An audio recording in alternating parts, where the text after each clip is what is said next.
మొదటి వచనం చదువుతున్నాను. ఇస్సాకు యాకోబుని పిలిపించి, నీవు కానాను కుమార్తెలలో ఎవరిని వివాహము చేసుకొనకూడదు.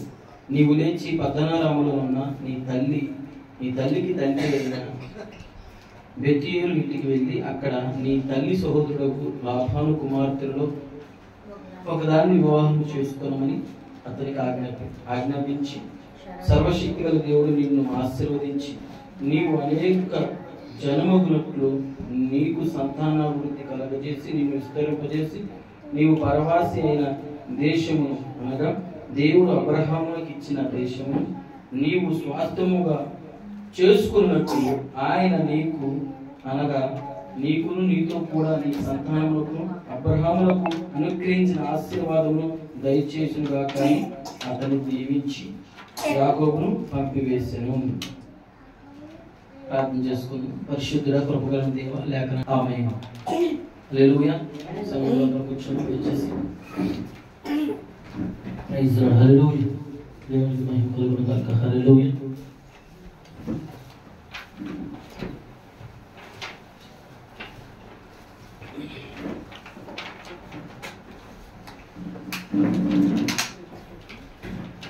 దేవునికి స్తోత్రం. హల్లెలూయా.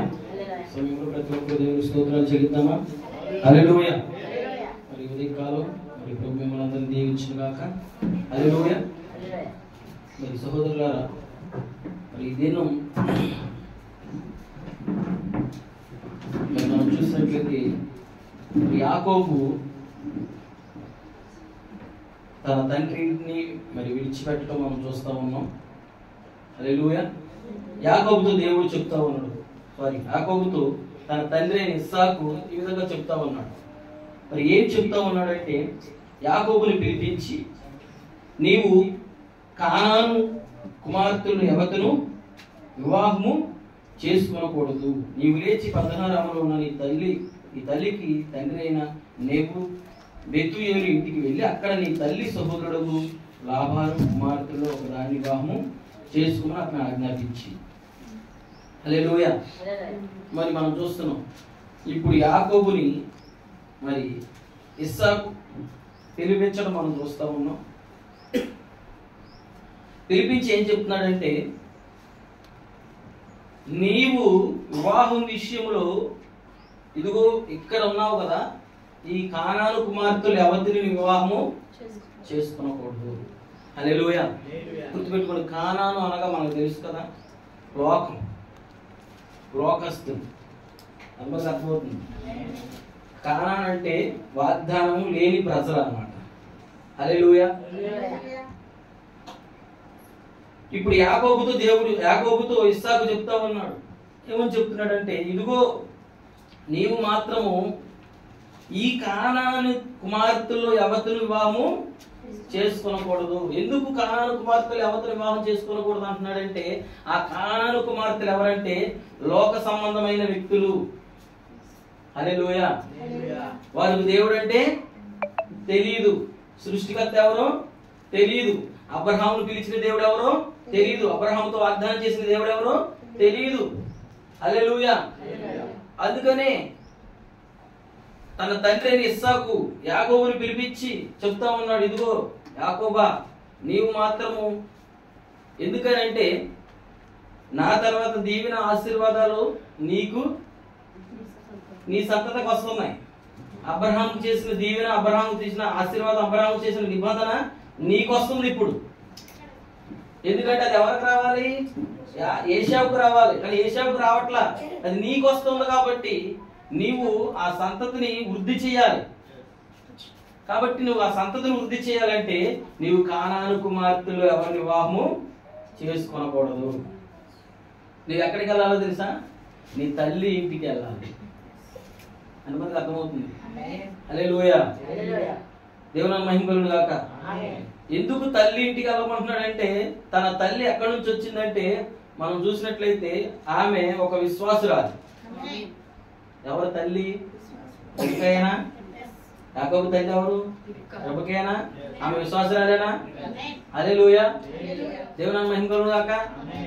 మరి మనకు తెలుసు, నీతిమంతుడైన ఇస్సాకుకి, మరి పరిశుద్ధుడైన ఇస్సాకుకి అలాగే ప్రార్థనాపరుడైన ఇస్సాక్కి ఆమె భారీగా వచ్చింది. ఆమె భారీగా రావడానికి కారణం కూడా మనకు తెలుసు.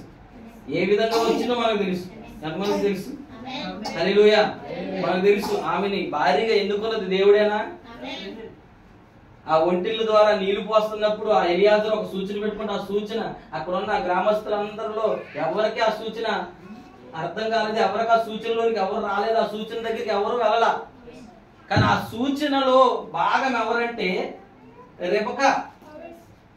సూచన పెట్టుకున్న సంగతి రెబెకాకు తెలియదు. ఆ సూచన ప్రకారం జీవించే వ్యక్తి, ఆ సూచన ప్రకారం చేసే వ్యక్తి, ఆ సూచన ప్రకారం కార్యాలను చూపించే వ్యక్తి రెబెకాని ఎలియాజరు కూడా ఎంతమందికి అర్థమవుతుంది? ఎలియాజరు తెలియదు. హల్లెలూయా. దేవుని మహిమ గాక. ఎలియాజరు కేవలం మోకరించి ప్రార్థన చేసి ఒక సూచన పెట్టుకున్నాడు అంతే. ఆ సూచనని ఏం పెట్టుకున్నాడంటే, ఇప్పుడు ఇదిగో నేను పెట్టుకున్న ఈ సూచన ఏంటంటే, ప్రభువా అబ్రహాము దేవుడైన యెహోవా, ఇదిగో నా యొక్క యజమానుని కుమారునికి భార్య ఇదిగో ఇటువంటి క్రియలు చెయ్యాలి. నేను దాహం అడుగుతున్నప్పుడు నాకు నీళ్ళు ఇవ్వాలి. ఆమె నాకు నీళ్ళు ఇచ్చి నీటిస్తాను, నీ ఒంటిలకు కూడా ఇస్తానని ఆమె అంతా ఆమె పలకాలి. ఆమె పలికి ఆమె చెప్పినట్లుగా, ఆమె మాట్లాడినట్లుగా, ఆమె నాతో చెప్పినట్లుగా ఆమె ఒంటికి నీళ్లు పోయాలి. అంటే పని చేయాలి. ఆమె ఎంతమందికి అర్థమవుతుంది? మాట మాత్రమే కాదు, క్రియలు చెయ్యాలా. ఎంతమందికి అర్థమవుతుంది సార్? హల్లెలూయా. అందుకే మనం చూస్తున్నాం అక్కడ ఆ ప్రమాణాన్ని లేక ఆ సూచనని పెట్టుకుని ఎలియాజరు ఏం చేస్తున్నాడు? ప్రార్థన చేస్తున్నాడు. అతను ప్రార్థన ముగించి ఆమె అనే లోపే ఎవరు వచ్చారు అక్కడికి? హల్లెలూయా. దేవుని మహిమ కలుగును గాక. ఒక ప్రశ్న, అక్కడ రెబెకా మాత్రమే నీళ్లు పోసం వస్తుందా? బాగానే అనేక మంది గనికులు వస్తారా లేదా? అనేక మంది వస్తా ఉన్నారు. కానీ ఆ సూచనలో భాగం ఎవరు? యాకోబు ఎలియాజరు చేసిన ప్రార్థనలో భాగం ఎవరు? ఆ సూచన నెరవేర్చే వ్యక్తి ఎవరంటే రెబెకా.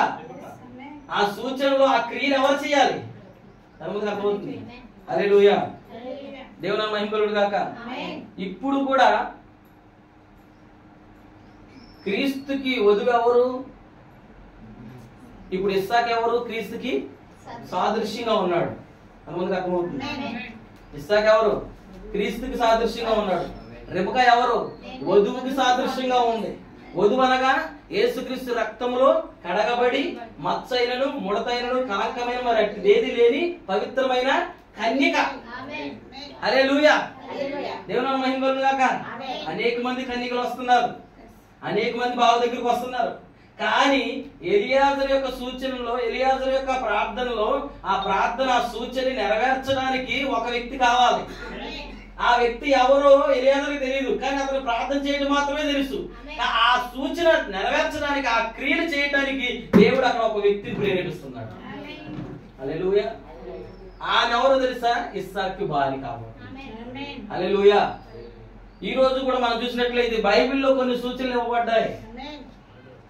అనుమతికి అర్థమవుతుంది. సంఘం అనే క్రీస్తు యొక్క శరీరం అనే సంఘం అనే క్రీస్తు యొక్క భార్య, గొర్రెపిల్ల భార్య చేయవలసిన కార్యాలు కొన్ని ఉన్నాయి.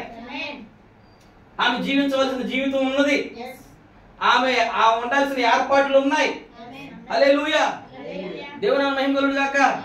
ఇదిగో ఈ రోజు ఆ బావేదో కాదండి, వాక్యమే. హల్లెలూయా. అనుమతికి అర్థమవుతుంది. ఈ రోజు ఆ బావి ఏంటి? జీవపు బావి, జీవజలాలు తోడుకునే బావి, రక్షణ జలాలు ఊరే బావి అది. హల్లెలూయా. ఆ బావి దేనికి గుర్తుగా ఉందంటే ఇదిగో వాక్యానికి గుర్తుగా ఉంది. ఈ బైబిల్ గ్రంథానికి గుర్తుగా ఉంది. ఈ వాక్యం మీదకి, ఈ బైబిల్ గ్రంథం దగ్గరికి, ఈ వాక్యం వినటానికి, ఈ వాక్యాన్ని ప్రకటించడానికి అనేక మంది సంఘాలు, అనేక మంది క్రైస్తవులు బావి దగ్గరికి వస్తా ఉన్నారు, వాక్యం దగ్గరికి వస్తా ఉన్నారు, బైబిల్ దగ్గరికి వస్తా ఉన్నారు, చదువుతా ఉన్నారు, ప్రకటిస్తా ఉన్నారు. అయితే దేవుడికి ఏం కావాలంటే ఆ చదివే వాళ్ళు, ప్రకటించే వాళ్ళు కాదు, దాని ప్రకారం జీవించే వాళ్ళు, చేసేవాళ్ళు కావాలి. రెబెకా ప్రకటించడం మాత్రమే చేయదు, రెబెకా చదవటం మాత్రమే చేయదు. రెబెకా ఏం చేసిందంటే దాని ప్రకారం అక్కడ ఏ సూచన అయితే రెబెకా ఎలియాజరు పెట్టుకున్నాడు ఆ సూచన ప్రకారం పని చేసింది. హల్లెలూయా. ఈరోజు మనం చూస్తున్నాం ఈనాటి క్రైస్తవులు వాక్యం ఎలా చెప్తుంది, దేవుడు ఎలా చెప్తున్నాడు, దేవుడు అలా చెప్తున్నాడు అని చెప్తున్నారే కానీ దేవుడు చెప్పినట్లుగా, వాక్యం చెప్పినట్లుగా వారి జీవితాలని మార్చుకోలేకపోతున్నారు. వారి జీవితాలను అట్టి రీతిగా జీవించలేకపోతున్నారు. కానీ వారు ఏమనుకుంటారంటే నేను దేవుని యొక్క బిడ్డని, నేను దేవుని యొక్క సంఘాన్ని. హల్లెలూయా. దేవుని మహిమ కలుగును గాక. చూడండి సహోదరులారా, వాక్యంలో భాగమైన ఒక వ్యక్తి ఉన్నది. మనకు అర్థమవుతుంది చెప్తాను. సూచనలో భాగమైన ఒక వ్యక్తి ఉన్నదా? హల్లెలూయా. ఈరోజు వాక్యంలో భాగమైన ఒక వ్యక్తి ఉన్నదా? ఆమె ఎవరో నాకు తెలియదు, ఎక్కడుందో తెలియదు. హల్లెలూయా. ఏ కులంలో, ఏ గోత్రంలో, ఏ వంశంలో, ఏ జాతిలో ఉందో నాకు తెలియదు. కానీ ఆమె చేయవలసిన పని ఏంటో తెలుసా? ఆమెకి ఎవరు చెప్పాల్సిన పని లేదు. వాక్యం చెప్పినట్లుగా ఆమె జీవించడానికి, వాక్యం చెప్పినట్లుగా ఆమె మాటలు మార్చుకోవడానికి, వాక్యం చెప్పినట్లుగా ఆమె వస్త్రధారణ మార్చుకోవడానికి, వాక్యం చెప్పినట్లుగా ఆమె ప్రవర్తన మార్చుకోవడానికి దేవుడే ఆమెను ప్రేరేపిస్తాడు. దేవుడే అట్టి రీతిగా వాక్యంలో ఉన్నట్టుగా ఆమెను నడిపిస్తాడు. హల్లెలూయా. మనకు తెలుసు ఎలియాజరు ప్రార్థిస్తున్నప్పుడు ఎలియాజరు ముందుగా దూత వచ్చిందా? అబ్రహాం చెప్పాడా లేదా? నా దేవుడు నీకు ముందుగా నా దూతని పంపుతాడు, నువ్వు చేయబోతున్న కార్యాలన్నీ సఫలం అవుతాయి, నువ్వు వెళ్ళి అన్నాడు. అన్నాడా లేదా? హల్లెలూయా. మనకు తెలుసు ఎలియాజరు ముందు దూత వచ్చింది. ఎవరు ఆ దూత అంటే? పరిశుద్ధాత్మ. హల్లెలూయా. ఆ దూత వచ్చింది. మనకు తెలుసు ఎలియాజరు ప్రార్థిస్తున్నప్పుడు అంట కాల ప్రవక్త చెప్తున్నాడు, ఎలియాజరు ఎప్పుడైతే బావి దగ్గర మోకరించి ప్రార్థన చేస్తున్నాడో దూత వెళ్ళిపోయిందంట ఊళ్ళోకి. హల్లెలూయా. ఊళ్ళోకి వెళ్ళిపోయి ఆ రెబక వాక్యాన్ని నెరవేర్చే రెబక ఎక్కడ ఉండి ఎదుగుతా ఉందంట. హల్లెలూయా. దేవుని మహిమ కలుగును గాక. ఈ రోజు ఇక్కడ కూడా రెబక ఉందంటారా? వాక్యాన్ని నెరవేర్చే రెబక, చెప్పే రెబక కాదు, చేసే రెబక, జీవించే రెబక. ఎవరా రెబక? నువ్వేనా? చెప్పగలవా ధైర్యంగా నేనని? చెప్పగలవా నేనని? హల్లెలూయా. నీవు చెప్పగలిగితే ఆయన ఆమేన్ అంటాడు. ఆయన ఆమేన్ అంటే ముద్ర పడుతుంది అంతే. ఎందుకంటే మన దేవుడు ఎవరు? ఆమేన్ అనేవాడు, నమ్మకమైన వాడు, సత్యసాక్షి అయిన వాడు. హల్లెలూయా. మనకు తెలిసి ఎలియాజరు ప్రార్థనగానే దూత వెళ్ళిపోయిందంట ఊళ్ళోకి. దూత వెళ్ళిపోయిందంట ఆ ఊర్లోకి. వెళ్ళిపోయి ఆ సూచనలో భాగమైన వ్యక్తిని వెతకడం ప్రారంభిస్తుంది. హల్లెలూయా.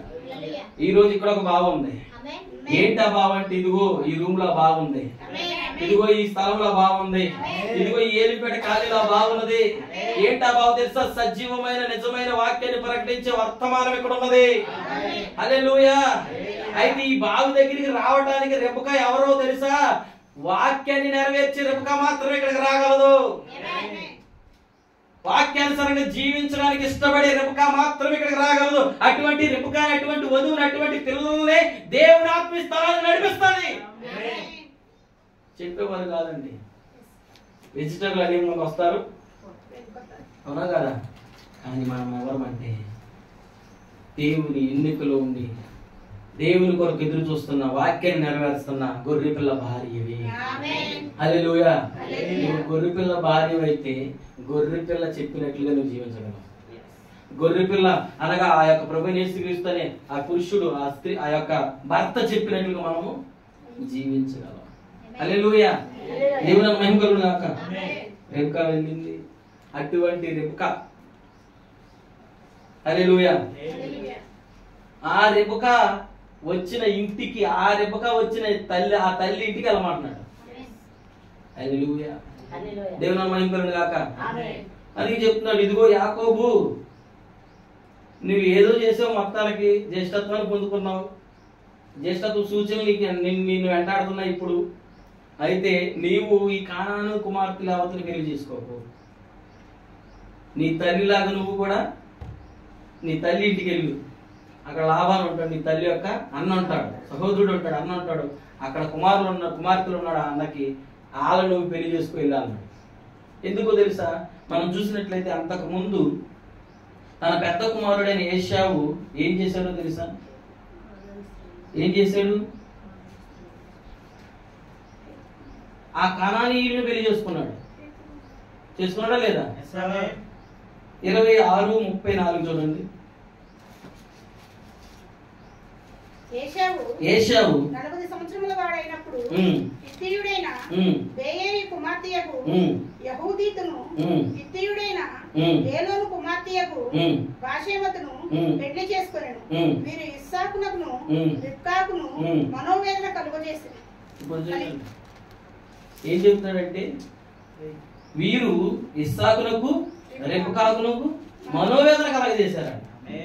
ఎవరు వీళ్ళు? ఆ కనాను దేశంలో ఉన్న కొంతమంది ప్రజలకు పెళ్లి చేసుకున్నాడు. ఇప్పుడు వారిని చేసుకోవద్దని ఎవరు చెప్తున్నారు? యాకోబు చెప్తా ఉన్నాడు. ఇస్సాకు చెప్తా ఉన్నాడు.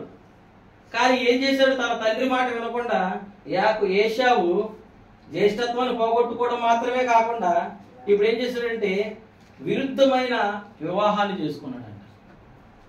అంటే తన జాతి కాని వారిని, హల్లెలూయా, తన విశ్వాసంలో పాలువారు కాని వారిని వివాహం చేసుకున్నాడు. అందరికి అర్థమవుతుంది చెప్పేది. అందుకే బైబిల్ చెబుతుంది, విశ్వాసిని పెళ్లి చేసుకోవాలి, అవిశ్వాసిని పెళ్లి చేసుకోకూడదు. ఒక క్రైస్తవుల్ని వివాహం చేసుకోవాలి.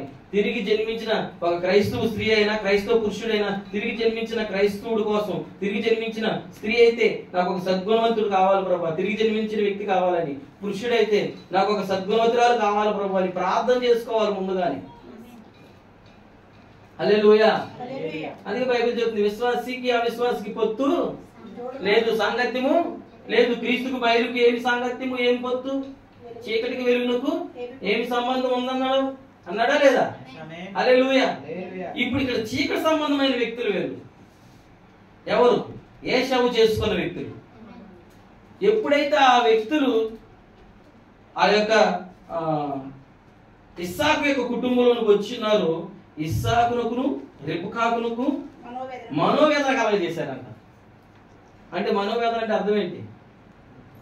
దుఃఖం వస్తా ఉంది ఇప్పుడు వాళ్ళకి, ఏడుపు వస్తా ఉంది వాళ్ళకి. పెళ్లి చేసుకున్నందుకు మనం చూసినట్లయితే ఆ యొక్క ఏశావు చేసుకున్న ఆ యొక్క మరో పరజనులు నిమిత్తం, ఆ కనాను కుమార్తెల నిమిత్తము మరి ఇస్సాకు రిబ్కా మనోవేదన పడుతున్నారంట. అందుకని ఇప్పుడు ఇస్సాకు ఏం చేస్తున్నాడంటే, నీ అన్నలా నువ్వు చెయ్యొద్దు. నీ అన్న కనానీయులు వివాహం చేసుకున్నాడు, ఆ హిత్తీలు వివాహం చేసుకున్నాడు. మరలా అది తెలిసిన తర్వాత కూడా మరలా అతను ఎవరిని వివాహం చేసుకున్నాడు తెలుసా? మరలా ఇస్మాయేలు కుమార్తెలు మళ్ళా పెళ్లి చేసుకున్నాడు. ఎవరు? ఏశావు. ఇప్పుడు ఇది తెలిసి యాకోబు ఏం చేస్తున్నాడంటే, ఇస్సాకు ఏం చేస్తున్నాడంటే, యాకోబుని పిలిచిన ఆయన, నీ అన్న ఎలా చేశాడు, వారు మాకు మనోవేదన కలగజేశారు. నీవు మాత్రము ఈ కనానీయులను మాత్రం ఎవరిని వివాహము చేసుకోవద్దు. నీవు నీ తల్లి ఇంటికి వెళ్ళు, నీ స్వదేశాన్ని, నీ తల్లి వచ్చిన ఆ స్వదేశానికి వెళ్ళు. అక్కడ నీకు మేనమామ ఉన్నాడు, ఆ మేనమామ కుమార్తెలు ఉన్నారు, వారిని వివాహం చేసుకో. ఎందుకో తెలుసా? తన తల్లి ఇంటికి ఎందుకు వెళ్ళమంటున్నాడు? తన తల్లి ఎక్కడి నుంచి వచ్చిందంటే ఒక పరిశుద్ధమైన వాతావరణంలో పెరిగి వచ్చింది. ఎంతమందికి అర్థమవుతుందని చెప్పేది? ఒక విశ్వాసంలో పెరిగి వచ్చింది, ఒక భక్తిలో పెరిగి వచ్చింది. హల్లెలూయా. లోబడే జీవితంతో వచ్చింది ఆమె. వచ్చిందా రాలేదా? హల్లెలూయా. మీరు చూడండి, ఆమె వచ్చిన తర్వాత ఆమె అన్నారు, ఇదిగో నేను 10 రోజులు పెట్టుకుంటాను నా కూతురు అన్నారా లేదా? లేదు 10 రోజులు పెట్టుకుని కాదు, నేను వచ్చిన కార్యాన్ని దేవుడు సఫలపరచును కాక అని చెప్పి ఆమెను పంపించదంటే రెబ్కాతో అప్పుడు ఆ అన్న మరియు ఆ యొక్క తల్లిదండ్రులు అంటున్నారు, సరే ఆమెను అడగండి అన్నారా లేదా? అప్పుడు ఆమె ఏమన్నది? రెబ్కాని పిలిచారా? రెబ్కాని పిలిచి ఆ మనిషితో వెళ్తావన్నా, ఆ మనిషికి ముక్కు ముఖం తెలియదు. హల్లెలూయా. అని కాదు ప్రవక్త అన్నాడు. ఆ మనిషి తెలియనప్పుడే ఆ మనిషితో వెళ్తానికి రెబ్కా ఎందుకు ఇష్టపడిందంటే, ఆ మనిషి యొక్క జీవిత చరిత్ర ఇక్కడ ఎలియాజరు బోధిస్తా ఉన్నాడు. ఆ మనిషి యొక్క గుణ లక్షణాల గురించి, ఆ మనిషి యొక్క వ్యక్తిత్వం గురించి ఎలియాజరు ముందు ఎక్స్ప్లెయిన్ చేస్తా ఉన్నాడు. మనకు అర్థమవుతుంది. హల్లెలూయా. ఇప్పుడు ఎలియాజరు చెబుతున్న ఆ వ్యక్తిని ఎప్పుడు చూడాలా, అతను ఎప్పుడు చేరుకోవాలా, ఎప్పుడు వెళ్ళాలా, అతని భార్యగా ఎప్పుడు ఉండాలనేసి రెబ్కా ఏం చేస్తుంది తెలుసా? ఉర్రూతులు ఊగుతా ఉన్నది.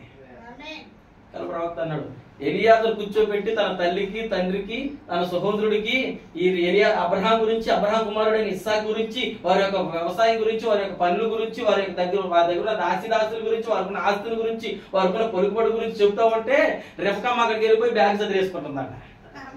హల్లెలూయా, దేవుని మహిమ కలుగును గాక. ఎంతమందికి అర్థమవుతుంది? ఇక నాకు నా తండ్రికి పాలు లేదని బ్యాగ్ చదివేసుకుంటుందట. ఎంతమందికి అర్థమవుతుంది? ఈ రోజు రెఫ్కమ్మ ఇక్కడ ఉందా? హల్లెలూయా. ఈ రోజు నువ్వు వారం వాక్యం వింటా ఉంటే, ప్రతి మీటింగ్ లో వాక్యం వింటా ఉంటే, వాక్యం చదువుతా ఉంటే, నీవు కూడా ఏం చేసుకోవాలో తెలుసా? నీవు కూడా లగేజ్ సిద్ధం చేసుకోవాలా, బ్యాగ్ చదువుకోవాలా. ఎప్పుడు ఆయన పిలుస్తాడో నేను వెళ్ళిపోవాలి, ఇంకా ఎప్పుడు ఆయన ఎక్కి రమ్మంటాడప్పుడు నేను వెళ్ళిపోవాలి, ఇంకా ఎప్పుడు ఎత్తబాటప్పుడు నేను వెళ్ళిపోవాలి. అందుకని ఈ లోకం అనే తండ్రి ఇంటితో తల్లి ఇంటితో నాకు సంబంధము, ఈ లోక ఆచారాలతో, ఈ లోక పద్ధతులతో, ఈ లోక పట్టింపులతో, ఈ లోక కుల కట్టుబాట్లతో నాకు సంబంధం లేదు. నాకు కావలసింది వాక్యాన్ని నెరవేర్చాలి, క్రీస్తుతో వెళ్ళిపోవాలి. ఇస్సాకుతో రిబ్కా వెళ్ళిపోయినట్లుగా. హల్లెలూయా, దేవుని మహిమ కలుగును గాక. ఎంతమందికి అర్థమవుతుంది? హల్లెలూయా. పరిశుద్ధమైన వాతావరణంలో పెరిగింది కాబట్టి అక్కడ నుండి, ఆ దేశం నుండి, ఎంతమందికి అర్థమవుతుంది చెప్పి, ఆ వాతావరణంలో పెరిగిన వ్యక్తులు నువ్వు పెళ్లి చేసుకుంటే, ఇదిగో అబ్రహాం యొక్క దీవెనల ఆశీర్వాదాలు నీవు మరలా పొందుకుంటావు. హల్లెలూయా.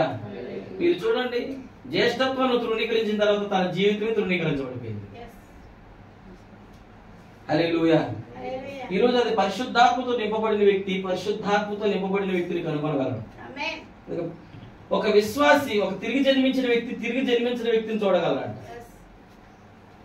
హల్లెలూయా. ఒక విశ్వాసిని కనుగొనగలడు.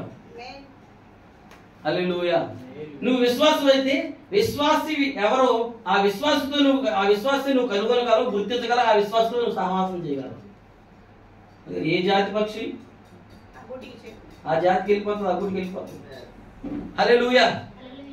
అందుకన్నాడు, కానాను కుమార్తెలు ఎవరిని వివాహం చేసుకోవద్దు. ఎందుకు తెలుసా? చేసుకుని నీ అన్న చేసి నాకు మనోవేదన కలగజేశాడు. నీ తల్లి నీ రెబెకా నేను మనోవేదన పడతా ఉన్నాం, విచారంతో ఏడుస్తూ ఉన్నాం మేము.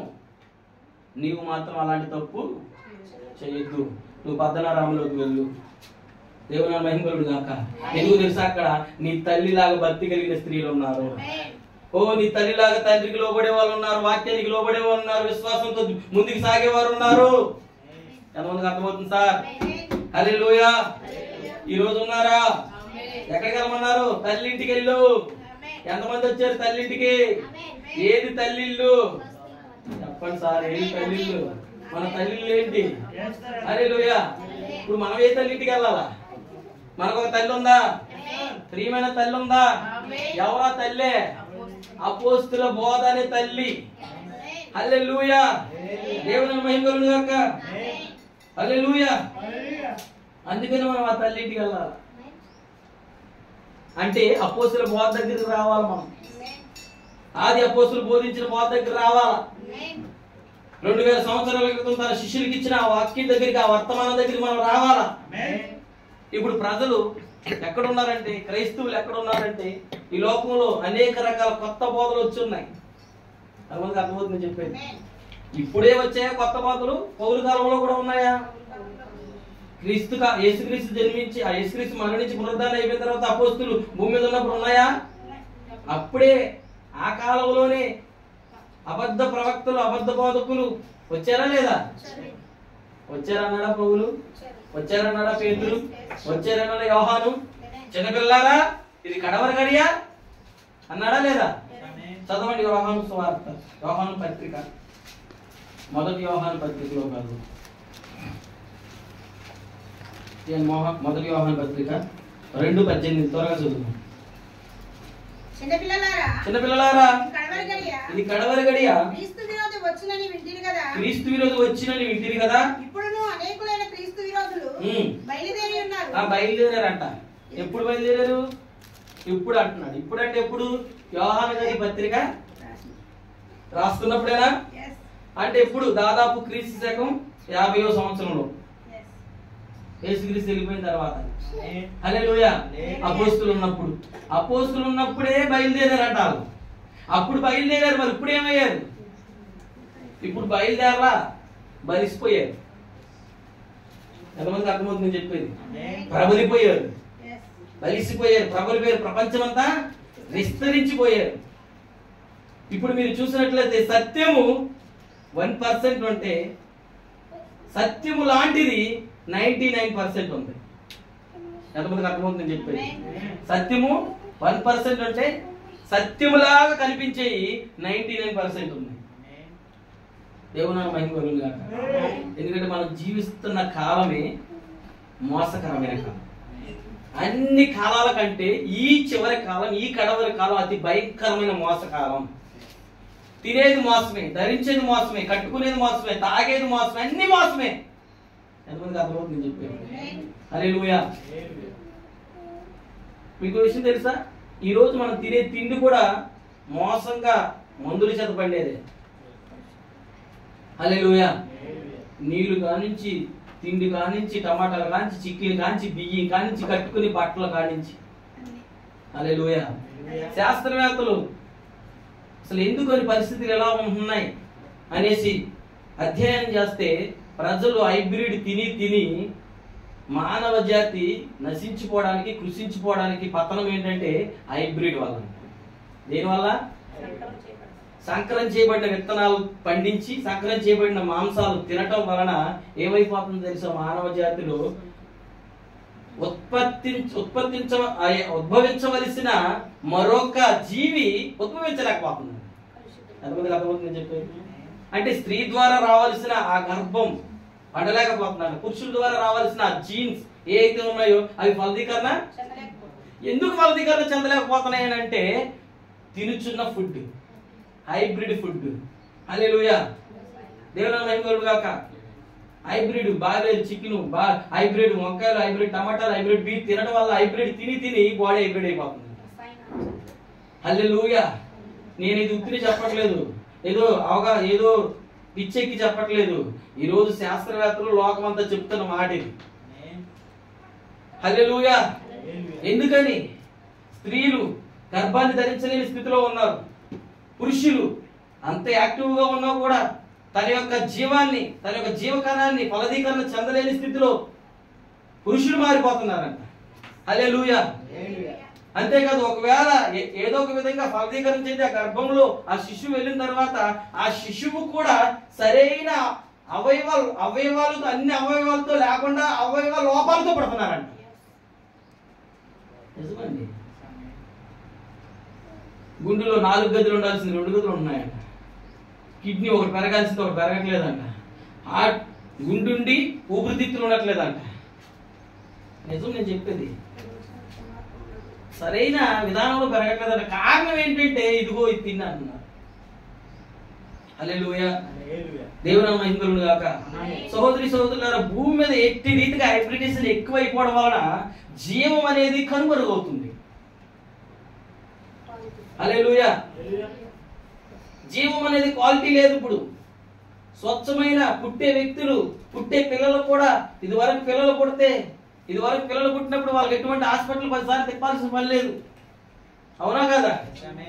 ఇదివరకు పిల్లలు పుడితే ఏ ఐసీ బాక్స్ లో పెట్టారు, ఏదంటారు కదా, పుట్టగానే బాక్స్ లో పెడతారు కదా పిల్లల్ని. ఎప్పుడు పెట్టారు? ఇదివరకు పెట్టేవారా? అసలు ఇదివరకు హాస్పిటల్లో డెలివరీలు అయ్యాయా? ఇంటికాడే డెలివరీలు, ఏది లేదు. సూర్యుడు ఎలా చూపిస్తే చాలు. హల్లెలూయా. కానీ ఇప్పుడు అలా కాదు. 2 గంటలు 3 గంటలు, ఒక్కొక్కరు 2 రోజులు 3 రోజులు బాక్స్ లో పెట్టండి. హల్లెలూయా. తినే తిండి ఆ యొక్క కృత్రిమం అయిపోయింది. అలాగే పుట్టే బిడ్డలు కృత్రిమంగా అయిపోతారు. వారు జీవించడానికి కూడా కృత్రిమమైనయే కావాల్సి వస్తుంది. కారణం ఏంటి? కృత్రిమం ఎక్కువైపోవడం వల్ల నిజమైన జీవం ప్రజల్లోంచి రాలేని స్థితిలో ఉంది. హల్లెలూయా. భౌతికంగా ఏదైతే ఉందో ఆత్మ సంబంధంగా కూడా కృత్రిమమైన ఆహారం ఎక్కువైపోయింది. అర్థమవుతుంది? కృత్రిమమైన బోధలు ఎక్కువైపోయాయి. మనుషులు కల్పించుకున్న కట్టడలు ఎక్కువైపోయినాయి. మనుషులు ఏర్పాటు చేసుకున్న విధానాలు ఎక్కువైపోయినాయి. కానీ వాక్యం అనేది మర్చిపోయారు. వాక్యం చెప్పింది మర్చిపోయారు. అసలైన జీవాన్ని మర్చిపోయారు. అందుకనే ఇప్పుడు యాకోబు అంటున్నాడు, యాకోబుతో ఇస్సాకు అంటున్నాడు, నీవు అది మర్చిపోకు, నీ అన్న మర్చిపోయాడు. హల్లెలూయా. మన అన్నలు మర్చిపోయారు. మన అన్నలు ఉన్నారా? ఏంటి మన అన్నలు? ఎవరు మన అన్నలు? చెప్పండి సార్. సంఘ శాఖలు మన అన్నలు. ఎంతమందికి అర్థమవుతుంది? హల్లెలూయా. మనకంటే ముందున్నారా? మనం ఎన్నో సంఘకాలంలో ఉన్నాం. 7వ సంఘకాలం. మనం ఎన్నో జామ ప్రజలం. 7వ జామ ప్రజలం. హల్లెలూయా. ఇప్పుడు మన తర్వాత ఇంకేది లేదు. మనం ఎన్నో పీరియడ్ లో ఉన్నాం. 7th పీరియడ్ లో ఉన్నాం. ఇక 7th పీరియడ్ తర్వాత వెళ్ళి కొడితే ఎక్కడికి వెళ్ళాలి? ఇంకా ఇంటికి వెళ్ళాలి. ఇంక మరొక క్లాస్ లేదు. ఇక ఎంతమందికి అర్థమవుతుంది? అదే మొదటి క్లాస్ అయిపోయింది. 2వ క్లాస్, మొదటి పీరియడ్, 2వ పీరియడ్, 3వ పీరియడ్, 6 పీరియడ్లు అయిపోయినాయి. ఇక ఒకటే ఒక పీరియడ్ ఉంది. ఈ 7వ పీరియడ్ ఒకటే జరుగుతా ఉంది. ఈ 7వ సంఘకాలం ముగించబడగానే తిరిగి ఇంటికి వెళ్ళే సమయం వస్తుంది. అక్కడ పోరు మరొక మనం ఇంటికి వెళ్ళాలి. అయితే 2 ఇల్లులు ఉన్నాయి. ఒకటి పైకి, ఒకటి కిందకి. దేవుని మహిమ కలుగును గాక. చూడండి సహోదరులారా, అందుకే చెప్తున్నాడు, నీవు కానాని కుమార్తెలు వివాహం చేసుకోవద్దు. ఎందుకంటే అలా చేసుకుంటే నువ్వు వాక్యానికి విరుద్ధంగా ఉంటావు. ఈ అబ్రహాము చేసిన నిబంధనకి విరుద్ధమైన జీవితాన్ని జీవించాల్సి వస్తుంది. అబ్రహాముతో చేసిన దేవుని యొక్క వాగ్దానంలో నీవు చేసుకునే వ్యక్తి కూడా భాగమై ఉన్నది. ఎంతమందికి అర్థమవుతుంది? ఇప్పుడు రాహేలు యాకోబు యొక్క దీవెనలో ఆశీర్వాదం రాహేలు భాగమేనా? లేయా భాగమేనా?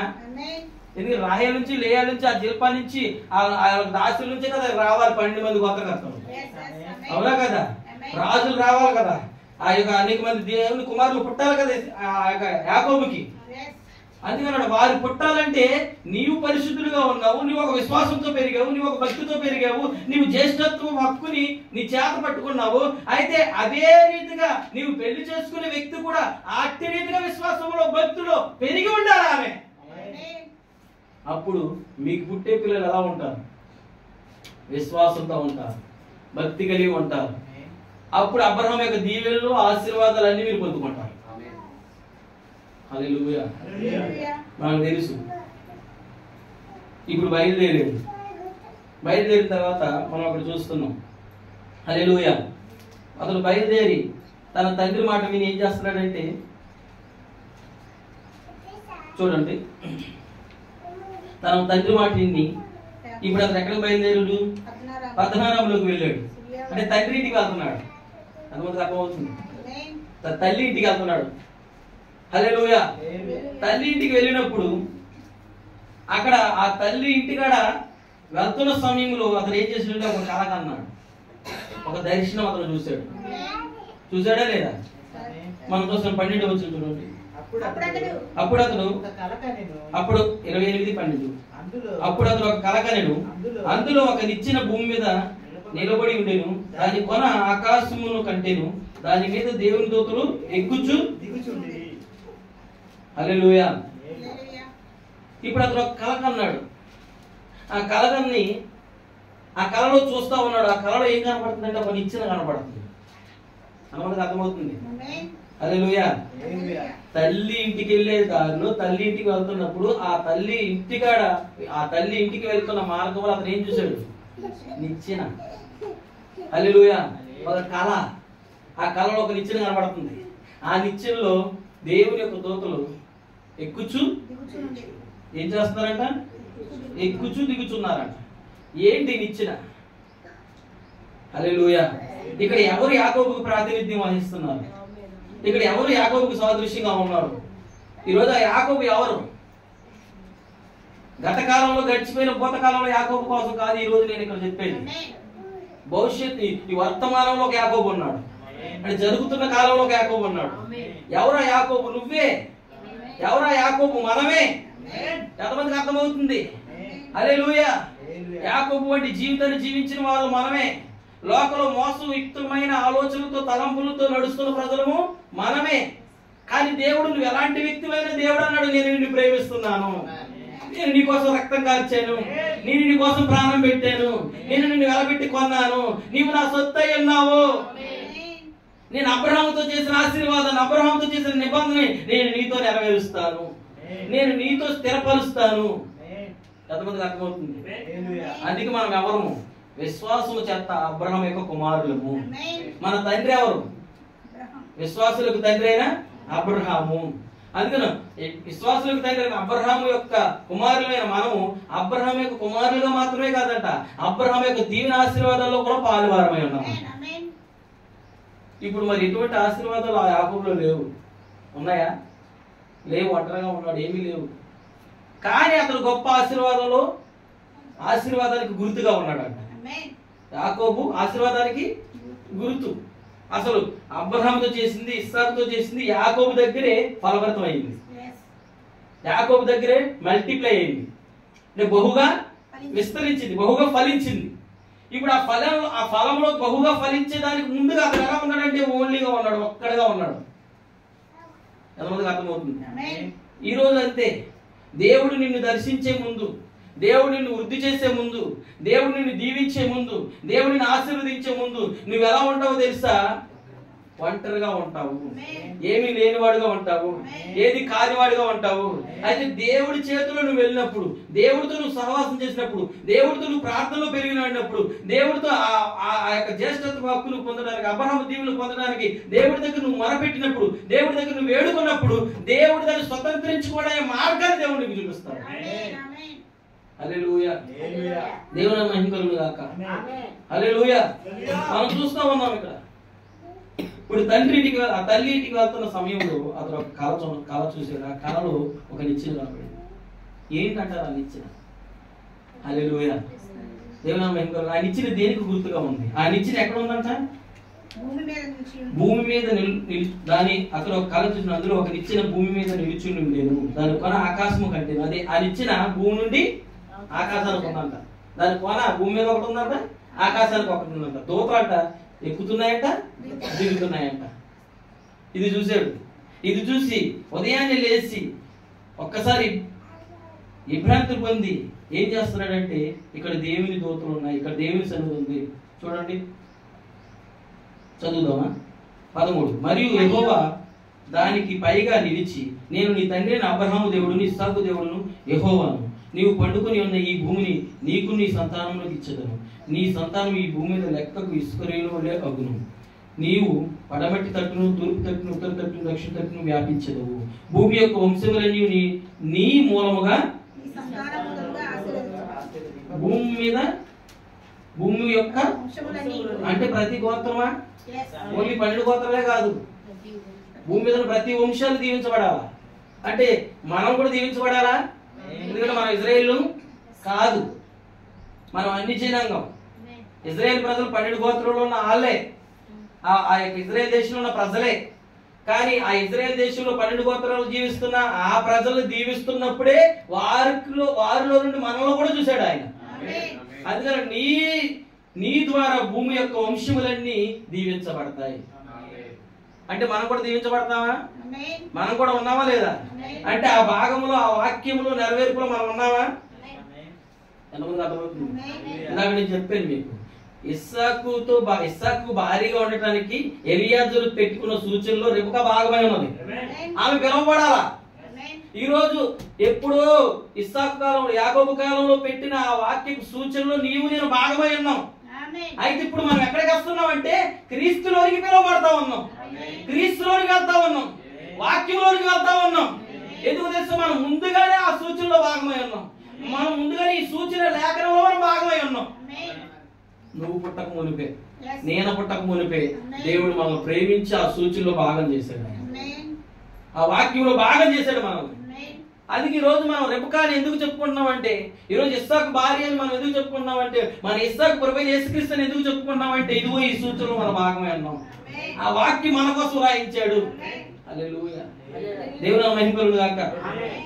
చూడండి, ఇదిగో నేను నీకు తోడే ఉండి నీవు వెళ్ళు ప్రతి స్థలమందు నిన్ను కాపాడొచ్చు, ఈ దేశం నిన్ను మరలా రప్పించదు, నేను నీతో చెప్పినది నెరవేర్చే వరకు నిన్ను విడువనని చెప్పగా యాకోబు నిద్రలేచి తెలిసి నిశ్చయముగా యెహోవా ఈ స్థలమందు ఉన్నాడు, అది నాకు తెలియకపోయిననుకొని భయపడి, ఈ స్థలం ఎంతో భయంకరము, ఇది దేవుని మందిరమే కానీ వేరొకటి కాదు, పరలోక గమ్యం ఇదే అనుకొనిను. మనం చూస్తున్నాం, అక్కడ లేచాడు, తెల్లవారు లేచి ఇదిగో ఇక్కడ దేవుని మందిరం ఉన్నది అని చెప్పి తను తలగడగా పెట్టుకున్న ఆ రాయిని తీసి అక్కడ పెట్టి దాని మీద నూనె పోసి, ఇదిగో ప్రభువా నేను మరలా ఇదే దారిలో తిరిగి వస్తే ఏమన్నాడు చూడండి. మరియు అతను ఆ స్థలం బేతేలు అని పేరు పెట్టాను. 21 క్షేమముగా పేరు పెట్టెను. అప్పుడు యాకోబు, నేను తిరిగి నా తండ్రి ఇంటికి క్షేమంగా వచ్చినట్లు దేవుడు నాకు తోడై ఉంది. నేను వెళ్ళుచున్న ఈ మార్గములో నన్ను కాపాడి తినుటకు ఆహారమును ధరించుటకు వస్త్రము నాకు దయచేసిన యెహోవా నాకు దేవుడై ఉండును. మరియు స్తంభముగా నేను నిలిపిన ఈ రాయి దేవుని మందిరమగును. మరి నీవు నాకు ఇచ్చిన యావత్తులో 10వ వంతు నిశ్చయముగా నీకు చెల్లించుదునని మొక్కుకొనుము. ఇప్పుడు చెప్తున్నాను, ప్రభువా ఇదిగో నేను ఇప్పుడు నా తల్లి ఇంటికి వెళ్తున్నాను. నేను మళ్ళీ ఎక్కడికి రావాలా? తండ్రి ఇంటికి రావాలి. ఇప్పుడు మనం ఎక్కడికి వచ్చాం? మనం తల్లి ఇంటికి ఉన్నాం.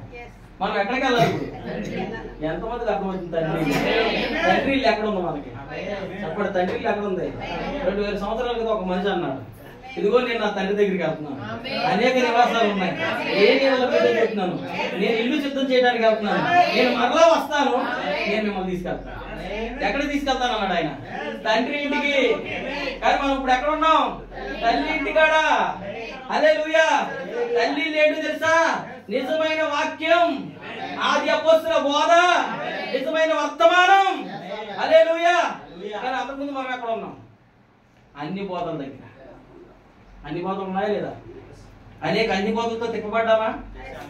హెబ్రీ రాసిన పత్రికలో పౌలు ఏమంటున్నాడు చూడండి, త్వరగా మీరు అది తీయండి. హెబ్రీ రాసిన పత్రిక 11వ అధ్యాయము 7వ వచనం. మీకు దేవుని వాక్యము బోధించి మీ పైన నాయకులుగా ఉన్న వారిని జ్ఞాపకం చేసుకొని వారి ప్రవర్తనా ఫలమును శ్రద్ధగా తలంచుకొనుచు వారి విశ్వాసమును అనుసరించుడి. యేసుక్రీస్తు నిన్న నేడు ఒకటే రీతిగా ఉన్నాడు. అవును, యుగ యుగములకును ఒకటే రీతిగా ఉండును. నానా విధములైన అన్య బోధల చేత త్రిప్పబడకుడి. భోజన పదార్థమును బట్టి కాక కృపను బట్టి హృదయమును స్థిరపరచుకునుట మంచిది. భోజనమును బట్టి ప్రవర్తించిన వారికి ఏమీ ప్రయోజనము కలగలేదు. హల్లెలూయా. ఇప్పుడు పౌలు అన్నాడు, నానా విధములైన అన్ని బోధల వైపు త్రిప్పబడకుడి. అంటే బోధలు ఉన్నాయా? నానా అన్ని బోధలు ఉన్నాయా? ఎంతమందికి అర్థమవుతుంది? హల్లెలూయా. కానీ ప్రజలు ఆ నానా విధములైన అన్ని బోధల వైపు తిప్పబడుతున్నారు అన్న సంగతి వారికి ఎంతమందికి అర్థమవుతుంది?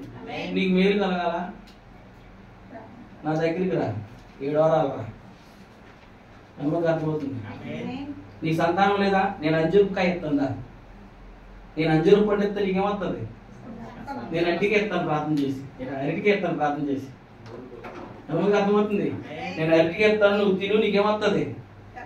వాక్యం చెప్తుంది, గర్భఫలం యెహోవా ఇచ్చేది. నువ్వు అంటికి ఎత్తే రాదది, నువ్వు అంజూరుకాయ ఎత్తే రాదది. ఎంతమందికి అర్థమైంది? వాక్యం ఒక్కడి చెప్తుంటే దాన్ని వక్రీకరించి వేరొక విధంగా ప్రజలను ఆకర్షిస్తున్నారు ఈరోజు. నీ విశ్వాసం నిన్ను స్వస్థపరుస్తుందని వాక్యం చెప్తుంది. ఎంతమందికి అర్థమవుతుంది? యేసుక్రీస్తు నమ్మదగిన వాడని, నువ్వు ఆయన ప్రార్థన చేస్తే నీకు స్వస్థత ఇస్తాడని, విడుదల ఇస్తాడని, నీకు కార్యం చేస్తాడని నువ్వు నమ్మి ప్రార్థిస్తే దేవుడు నీ ప్రార్థన ఆలకించి నీకు స్వస్థత ఇస్తాడు.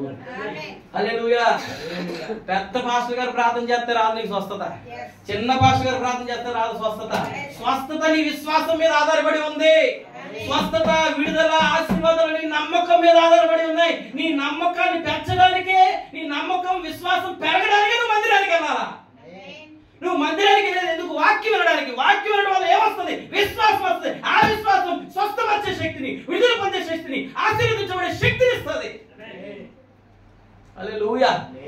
కానీ ప్రజలు దేనికోసం వెళ్తున్నారు? విశ్వాసం పెంచుకోవడానికి కోసం కాదండి వెళ్ళేది. ప్రజలకు వెళ్ళేది అవసరం తీర్చుకోవడానికి కోసం. ఎంతమందికి అర్థమవుతుంది? ఈ రోజు అవసరం తీర్చుకోవడానికి రావద్దు. సహోదరులారా, ఇక్కడ ఉన్న మీ కొరకు నేను ఏం తెలియజేస్తున్నా అంటే, అవసరాలు తీర్చుకోవడానికి మందిరానికి రావద్దు, విశ్వాసాన్ని పెంచుకోవడానికి మందిరానికి రండి. హల్లెలూయా. విశ్వాసం నీకు పెంచి, విశ్వాసంలో నువ్వు వృద్ధి పొందుకుంటే, విశ్వాసంలో నువ్వు పెరిగితే ఏం చేస్తుందా? విశ్వాసము ప్రతి క్షణం నీకు తోడుగా ఉంటది. విశ్వాసం అన్ని విషయంలో నీకు విజయాన్ని ఇస్తుంది. హల్లెలూయా. విశ్వాసం నీతో మాట్లాడతా సార్. ఎంతమందికి అర్థమవుతుంది? అప్పుడు సమస్యలతో ఉంటే విశ్వాసం మాట్లాడుతుంది. వ్యాధితో ఉంటే విశ్వాసం మాట్లాడుతుంది, సమస్యలతో ఉంటే విశ్వాసం మాట్లాడుతుంది. అందుకని విశ్వాసాన్ని వృద్ధి పొందమని అపోస్తులు ప్రార్థన చేశారు. ఆయనకి ఏమని ప్రార్థన చేశారు? ప్రభువా మా విశ్వాసాన్ని వృద్ధి పొందించమన్నారా లేదా? ఈ రోజు క్రైస్తవులుగా ఉన్న, ఈ రోజు దేవుని పిల్లలుగా పిలువబడుతున్న క్రైస్తవులు దేనికోసం ప్రార్థిస్తున్నావు? నువ్వు మన విశ్వాసం వృద్ధి పొందడం కోసం ప్రార్థించాలి. మందిరానికి నువ్వు ఎందుకు వెళ్తున్నావు? మొక్కుబడి తీర్చుకోవడానికి వెళ్ళొద్దు. మొక్కుబడి తీర్చుకోవడానికి అనేది అన్ని జనాంగం. సహవాసం చేయడానికి, దేవుడితో జీవించడానికి, దేవుడితో గడపడానికి, విశ్వాసాన్ని పెంపొందించుకోవడానికి వెళ్ళేది నిజమైన క్రైస్తవుడు. హల్లెలూయా. నేను ఎలా అన్నానని బాధపడకండి. ఈరోజు ప్రజలు మొక్కుబడి ప్రార్థనకు వెళ్తున్నారు, అనుమతికి అర్థమవుతుంది. కానీ బైబిల్ మొక్కుబడి ప్రార్థనలు లేవు, విశ్వాస ప్రార్థనలే ఉన్నాయి. మొక్కుబడిని బట్టి సాక్ష్యం పొందిన వాళ్ళు ఎవరు లేరు బైబిల్లో. ఏప్రిల్ 11వ అధ్యాయంలో చెప్తున్నారు విశ్వాసమును బట్టి సాక్ష్యం పొందిన వాళ్ళు ఉన్నారు అందరూ. అందుకని 11వ అధ్యాయం అంతా విశ్వాస వీరుల కోసం చెప్పబడిందా లేదా? ఏప్రిల్ రాసిన పత్రిక 11వ అధ్యాయం అంతా విశ్వాస వీరుల కోసం చెప్పబడింది. హానోకు మొదలుకుని, ఆదాము మొదలుకుని, హేబెలు వరకు, హేబెలు నుంచి అక్కడ యోహాను వరకు, బాప్తిస్మం ఇచ్చే యోహాను వరకు విశ్వాస వీరుల కోసం చెప్పబడింది. హల్లెలూయా. దేవుని మహిమ కలుగును గాక. చూడండి సహోదరులారా, అందుకే ఇప్పుడు మనం ఎక్కడ ఉన్నాం? నానా విధమైన అన్ని బోధన చేత తిప్పబడ్డాం. హల్లెలూయా. అయితే దేవుని కృప మన దగ్గరికి వచ్చింది. హల్లెలూయా, హల్లెలూయా. ఓ ఇదిగో మనం ఇప్పుడు ఎక్కడికి వచ్చింది తెలుసా? అన్ని బోధల్లో నుంచి అర్థమవుతుంది. మనం ఇప్పుడు తల్లి బోధ దగ్గరికి వచ్చాం. తల్లి ఇంటికి వెళ్తున్నాం, తల్లి ఇంటికి వచ్చాం. ఎంతమందికి అర్థమవుతుంది? ఏంటి తల్లి బోధ అంటే? ఆది అపోస్తులు బోధించిన బోధ, అపోస్తులు ప్రవక్తలు వేసిన పునాది, వేయబడిన పునాది తప్ప మరొక పునాది ఏది లేదు. అపోస్తులు ఎక్కడ అలా చేయలేదు. అపోస్తులు అంజరు పళ్ళు పంచలేదు. అపోస్తులు వారాలు రమ్మని చెప్పలేదు. అపోస్తులు ఇది చేయలేదు. అపోస్తులు బోధించింది కేవలం ప్రభువైన యేసుక్రీస్తు నామములో ఆ వాక్యాన్ని బోధించారు. వాళ్ళు విశ్వాసం కోసం పోరాడారు. వాళ్ళు హల్లెలూయా. ఎంతమందికి అర్థమవుతుంది? ఎంతమంది తల్లి ఇంటికి వెళ్ళారు? తల్లి ఇల్లుని కనుగొన్నారా? తల్లి ఇల్లుని కనుగొన్నారా? అంటే సత్యవాక్యాన్ని కనుగొన్నారా? నిజమైన మార్గాన్ని కనుగొన్నారా? పునాదిని కనుగొన్నారా? రెండు పునాదులు ఉన్నాయి. ఇసుక మీద పునాది ఉంది, బండ మీద పునాది ఉంది. హల్లెలూయా. నువ్వు ఏ పునాది మీద కట్టబడుతున్నావు? అపోస్తులు ప్రవక్తలు వేసిన పునాది ఉంది. హల్లెలూయా. ఈ కాలంలో పోపులు వేసిన పునాది ఉంది. రెవరెండ్లు, బిషప్లు, పిహెచ్డీలు, ఎల్ఎల్లు, రెవరెండ్లు వేసిన పునాదులు ఉన్నాయి. బైబిల్ కాలేజీలు వేసిన పునాదులు ఉన్నాయి. ఎంతమందికి అర్థమవుతుంది చెప్పి? తల్లి ఇంటికి వెళ్ళాడు. తల్లి ఇంటికి వెళ్ళగానే ఏం కనబడుతుంది? కళ. ఆ కళలో ఒక నిచ్చెన కనబడుతుంది. ఆ నిచ్చెన చూస్తున్నాడు. నిచ్చెన మీద దేవదూతలు ఎక్కుతున్నాయి, దిగుతున్నాయి. ఏంటిది? ఇది దేవుని మందిరమే, ఇది దేవుని ఇల్లే. హల్లెలూయా. ఇంకొక చెప్పాలంటే ఇది దేవుడు ఉండే స్థలమే. ఈరోజు ఎంతమంది వెళ్ళారు? తల్లి ఇంటిని కనుగొన్నారా? తల్లిని కనుక ఆది అపోస్తుల బోధ 2000 సంవత్సరాల క్రితం శిష్యులకి ఇచ్చిన ఆయన వాక్యం అది. హల్లెలూయా. ఆ వాక్యం దగ్గరికి నువ్వు వచ్చావు అనుకో, అపోస్తుల బోధ దగ్గరికి నువ్వు వచ్చావు అనుకో, నీకు అపోస్తుల బోధ దేన్ని వివరిస్తుంది అంటే నువ్వు ఏ కాలంలో ఉన్నావో వివరిస్తుంది. హల్లెలూయా. ఇప్పుడు మనం ఏ కాలంలో ఉన్నాం? మనం ఇప్పుడు అన్ని జిల్లా కాలంలో ఉన్నాం. మనం ఇప్పుడు యూదుల కాలంలో లేము, మనం ఇజ్రాయేలుల కాలంలో లేము, మనం అన్ని జిల్లా కాలంలో ఉన్నాం. ఇప్పుడు సూర్యుడు తూర్పు నుండి పశ్చిమానికి వచ్చాడు. అనగా నీతి సూర్యుడు అనే యేసుక్రీస్తు యొక్క సువార్త ఇజ్రాయేల్ దేశాన్ని దాటుకుంటూ, అన్ని దేశాలను దాటుకుంటూ మన దేశానికి వచ్చి, అలాగే అన్ని దేశాలు దాటుకుంటూ వచ్చింది. ఇప్పుడు తిరిగి సూర్యుడు ఎక్కడికి వెళ్ళబోతున్నాడు? తూర్పుకి వెళ్ళబోతున్నాడు. తిరిగి సువార్త ఎక్కడికి వెళ్ళబోతుంది? ఇజ్రాయేల్లోకి వెళ్ళిపోబోతుంది. ఇజ్రాయేల్కి సువార్త వెళ్ళాలంటే, సూర్యుడు మళ్ళా తూర్పును ఉదయించాలంటే అన్ని జనుల కాలం ముగించబడాలా? అన్ని జనుల ప్రవేశం సంపూర్ణమైపోవాలా? ఎన్నికలో ఉన్న అన్ని జనులందరూ ఆయన లోనికి వచ్చి ఆ ఎత్తబాటులోకి వెళ్ళాలా? ఈ భూమి నుండి ఆ అన్ని జనులు ఎత్తబడాలి పైకి. హల్లెలూయా. ఎంతమందికి అర్థమవుతుంది చెప్పేది? లోక సువార్తలు అన్ని జనుల కాలం ఉన్నాయా? రోమపత్రిక 10వ అధ్యాయంలో అన్ని జనుల కాలాలు ఉన్నాయా? అన్ని జనుల ప్రవేశం సంపూర్ణం అవ్వాలన్నాడా లేదా పౌలు? అంటే ఇప్పుడు అన్ని జనులు ఎక్కడ ప్రవేశిస్తున్నారు? క్రీస్తులోనికి. హల్లెలూయా. ఎత్తబాటులోనికి, వాక్యంలోనికి, సూచనలోనికి అన్యజనులు ప్రవేశించాలి ఇప్పుడు. హల్లెలూయా. ఈ రోజు రిబ్కా ఒక సూచన ఇవ్వబడింది. ఎంతమందికి అర్థమవుతుంది? హల్లెలూయా. 1963లో ఒక సూచన వచ్చిందా రిబ్కాకి? హల్లెలూయా. ఓ ఆ మహియుక్తమైన మేఘం వచ్చినదా? హల్లెలూయా. ఓ ఈ రోజు ఆ సూచన ఎవరిని ఆకర్షిస్తుంది? ఈరోజు ఆ వాక్యం ఎవరిని ఆకర్షిస్తుంది? హల్లెలూయా. ముందు నిర్ణయంలో ఉన్న రిబ్కాని, వాక్యంలో భాగమైన రిబ్కాని, ఇస్సాకులో భాగమైన రిబ్కాని, జగత్ పునాదులు వేయబడక ముందు క్రీస్తులో భాగమైన రిబ్కాని, నిత్య జీవానికి నిర్ణయించబడిన రిబ్కాని. ఎవరా రిబ్కా? నువ్వే, నేనే, మనమే అని ఎలా చెప్పుకుంటున్నావంటే ఆ సూచన ప్రకారం నువ్వు జీవించినప్పుడు, ఆ సూచన ప్రకారం నువ్వు కార్యాలు చేసినప్పుడు, నువ్వు క్రియ చూపించినప్పుడు. హల్లెలూయా. దేవుని మహిమ గాక. ఆ నిచ్చెన దేని గుర్తుగా ఉందంటే ప్రభు యేసుక్రీస్తుకి. ఎందుకంటే పరలోకానికి భూమి మీదకి నిచ్చెన ఎవరు? యేసుక్రీస్తేనా? ఆయన నా ద్వారా తప్ప తండ్రి దగ్గరికి ఎవరు? తండ్రి ఎక్కడున్నాడు? పైన ఉన్నాడు. కుమారుడు ఎక్కడికి వచ్చాడు? ఎవడు ఆ కుమారుడు? నిచ్చెన. యాకోబు చూసిన నిచ్చెన ఎవరో కాదు, ప్రభు యేసుక్రీస్తే. హల్లెలూయా. దేవుని మహిమ గాక. ఒకసారి ఈ యేసుక్రీస్తు నతానేలు దగ్గరికి వస్తాడు. నతానేలు దగ్గరికి వచ్చినప్పుడు, ఓ నతానేలు, నువ్వు నిజంగా నీతిమంతుడు యథార్థవంతుడు అంటాడు. నువ్వు నన్ను ఎప్పుడు చూసావు? నేను నిన్ను ఇప్పుడే కదా కలిశాను అన్నాడు. అంటే అప్పుడు యేసుక్రీస్తు అంటాడు, ఫిలిప్పు నీ దగ్గర రాకమునిపే నువ్వు అంజూరపు చెట్టు కింద కూర్చుని నువ్వు ఆ వాక్యం గురించి ఆలోచిస్తున్నప్పుడే నేను నిన్ను చూశాను అన్నాడా లేదా? నమ్మకం అర్థమవుతుంది. హల్లెలూయా. చదువుదామా? యోహాను సువార్త. యోహాను సువార్త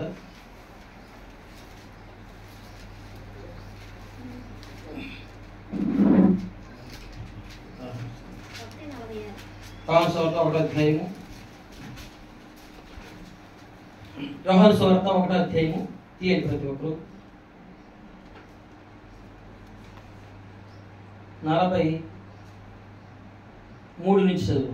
మరునాడు ఆయన గలిలియాకు వెళ్ళగోరి ఫిలిప్పును కనుగొని నన్ను వెంబడించుకుని అతనితో చెప్పాను. ఫిలిప్పు బెత్సయిదా వాడు, అనగా ఆంద్రియ, పేతురు అను వారి పట్టణపు కాపురస్తుడు. ఫిలిప్పు నతనయేలును కనుగొని ధర్మశాస్త్రంలో మోషేయు ప్రవక్తలు ఎవరి గురించి రాసురో ఆయనను కనుగొంటివి. ఆయన యోసేపు కుమారుడైన నజరేయుడగు యేసు అని అతనితో చెప్పాడు. అందుకు నతనయేలు నజరేతులో నుండి మంచిది ఏదైనా రాగలదా అని అతను అడగగా, వచ్చి చూడమని ఫిలిప్పు అతనితో అని. యేసు నతనయేలును తన యొద్దకు వచ్చుట చూచి, ఇదిగో ఇతడు నిజముగా, ఇతని యందు ఏ కపటం లేదని అతని గురించి చెప్పాడు. నన్ను నీవు ఎలాగూ ఎరుగుదు అని నతనయేలు ఆయనను అడగగా, యేసు ఫిలిప్పుని నువ్వు పిలవకమునిపే నీవు ఆ అంజూరపు చెట్టు కింద ఉన్నప్పుడే నేను చూచుతానని అతనితో చెప్పాడు. నతనయేలు బోధకుడా, నీవు దేవుని కుమారుడవు, ఇశ్రాయేలు రాజు అని ఆయనకు ఉత్తరం ఇచ్చాడు. అందుకు యేసు, ఆ అంజూరపు చెట్టు క్రింద నిన్ను చూచితినని నేను చెప్పినందువలన నీవు నమ్ముచున్నావా? వీటికంటే గొప్ప కార్యములు చూద్దుమని అతనితో చెప్పాడు. మరియు ఆయన, మీరు ఆకాశము తెరవబడి దేవుని దూతలు మనిషి కుమారునికి పైగా. ఎంతమందికి అర్థమవుతుంది?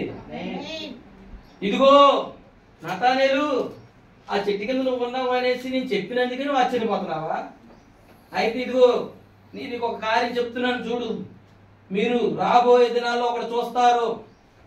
ఏంటో తెలుసది? ఆకాశం తెరవబడుట, దేవుని దూతలు మనిషి కుమారునికి పైగా ఎక్కుటయు.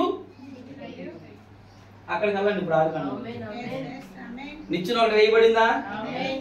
నిచ్చెన వేయబడిందా లేదా?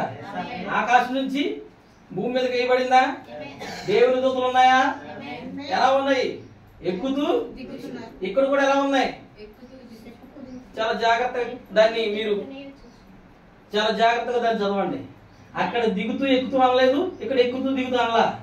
అక్కడిక్కడ ఒకలాగా రాయబడింది వాక్యం. ఎందుకంటే రాసింది మనిషి కాదు, రాయించింది పరిశుద్ధాత్మ. చేతులు మనిషివే, హల్లెలూయా, కానీ ప్రేరేపించింది వ్రాయించింది పరిశుద్ధాత్మ. హల్లెలూయా. అందుకే మనం అక్కడ చూస్తున్నాం. అక్కడ యాకోబు చూసిన నిచ్చెనలో దేవుని దూతలు ఏం చేస్తున్నారంటే ఎక్కుతూ, అంటే కింద నుంచి పైకి వెళ్తున్నారు, పై నుంచి కిందకి వస్తున్నారా? కింద నుంచి పైకి వెళ్తున్నారు. అంతేనా ఉంది? ఎక్కుతున్నారంట, దిగుతున్నారంట. ఇక్కడ నతనయేలుతో కూడా ప్రభు ఏమన్నాడు తెలుసా? ఆకాశం తెరబడడం మీరు చూస్తారు, దేవుని కుమారుడు మీదగా దూతలు మనిషి కుమారునికి పైగా దేవుని దూతలు మనిషి కుమారుడికి పైగా ఎక్కుటియు దిగుటియు చూతురని మీతో నిత్యముగా అర్థమవుతుంది సార్. నిచ్చెన ఇవ్వబడింది అక్కడ. ఎవరా నిచ్చెన? ప్రభువైన యేసుక్రీస్తు. యేసుక్రీస్తు రాక మునిపే అర్థమవుతుంది. ఎందుకంటే అక్కడ ముందే ఒక వాక్యం చెప్పాడు. అక్కడ ఏం చెప్పాడు? ఇదిగో ఆ దూత చెప్పిందా లేదా? ఆ దూత ఆ సింహాసనం ఆ నిచ్చెనకి పైగా దేవుడు ఉన్నాడా లేదా? నిచ్చెన వేయబడింది, దూతలు ఎక్కుతూ దిగుతున్నారు. ఆ నిచ్చెనకి పైగా ఒక సింహాసనం మీద దేవుడు ఆసీనుడయ్యింది. ఆ సింహాసనం మీద నా దేవుడు యాకోబుతో మాట్లాడలే లేదా కలలో? ఓ యాకోబా, నీ ద్వారా భూమి మీద ఉన్న ప్రతి వంశము ఆశీర్వదించబడతా అన్నాడా లేదా? అర్థమవుతుంది. హల్లెలూయా. అంటే ఇప్పుడు ఆ వంశంలో మనం ఉన్నామా? ఆ భూమి మీద ప్రతి వంశంలో ఒక వంశం మందేనా? నీదేనా? సార్ నీదే వంశమో నాకు తెలియదు, నాదే వంశమో నాకు తెలుసు, కానీ నీ వంశం ఏదో నాకు తెలియదు. కానీ నీ కోసం నా కోసం దేవుడు ముందే చెప్పాడు. యాకోబు నిచ్చెన మాత్రమే చూడలా, యాకోబులో ఉండి నిచ్చెన నువ్వు కూడా చూసావు. యాకోబులో ఉండి నిచ్చెన నేను కూడా చూశాను. అప్పుడు లేకపోవచ్చు నేను, కానీ ఇప్పుడు నేనున్నా. అక్కడ చూసిన నిచ్చెన ఏంటి ఇప్పుడు నాకు తెలుసు. యాకోబు ఆ నిచ్చెన ఏదో తెలియదు. ఎంతమందికి అర్థమవుతుంది? కానీ నాకు ఆ నిచ్చెన ఏంటో తెలుసు, నీకు ఆ నిచ్చెన ఏంటో తెలుసు. ఏంటో నిచ్చెన తెలుసు? 2000 సంవత్సరాల క్రితం ఆ కల్వరి శిలువలో యాలాడిన ప్రభువైన యేసుక్రీస్తే ఆ నిచ్చెన. 2000 సంవత్సరాల క్రితం పునరుద్ధానుడై ఆకాశమునకు కొనుపోబడిన, ఆకాశం తెరవబడి కొనుపోబడి యేసే ఆ నిచ్చెన. హల్లెలూయా. ఎంతమందికి అర్థమవుతుంది? దూతలు ఎక్కుతున్నాయా, దిగుతున్నాయా? ఎవరు ఆ దూతలు? దేవుని దూతలు అంటారు. మీకు విషయం తెలుసా? ఆ దూతలు పరలోకం నుంచి వచ్చే దూతలు కాదు, భూమి మీద ఉండబడిన దూతలు. ఎవరు ఆ భూమి మీద ఇవ్వబడిన దూతలు? ఆయన కుడి చేతిలో ఉన్న 7 నక్షత్రాలు. చదువుదామా ప్రకటన, త్వరగా ప్రకటనలోకి వెళ్దాం. ప్రకటన గ్రంథం 1వ అధ్యాయం 15 వచనం. 1:15. ఆయన తన కుడి చేత 16. ఆయన తన కుడి చేత 7 నక్షత్రములు పట్టుకొని ఉండెను. ఆయన నోట నుండి 2 అంచులు గల వాడి అయిన ఖడ్గం ఒకటి బయలువెళ్తుండెను. చూడండి, ఆయన కుడి చేత ఎన్ని నక్షత్రాలు పట్టుకున్నాడు? 7 నక్షత్రాలు. ఎంతమందికి అర్థమవుతుంది? 7 నక్షత్రాలు పట్టుకున్నాడు. అంటే ఆయన కుడి చేతిలో నక్షత్రాలు ఉన్నాయి. ఎన్ని ఉన్నాయి? 7 ఉన్నాయి. ఇప్పుడు 19 చదువు. కాగా నీవు చూచి వాటిని ఉన్న వాటిని వీటి వెంట కలగబోవు వాటిని అనగా నా కుడి చేతిలో నీవు చూచిన 7 నక్షత్రములు కూర్చిన మర్మమును, ఆ 7 సువర్ణ దీప స్తంభముల సంగతి వ్రాయుము. ఆ 7 నక్షత్రములు 7 సంఘములకు దూతలు. ఆ 7 నక్షత్రాలు 7 సంఘములకు దూతలు. ఆ 7 దీప స్తంభములు 7 సంఘములు. ఇప్పుడు ఆయన ఎక్కడ సంచరిస్తున్నాడు? 7 దీప స్తంభాల మధ్యలో సంచరిస్తున్నాడు.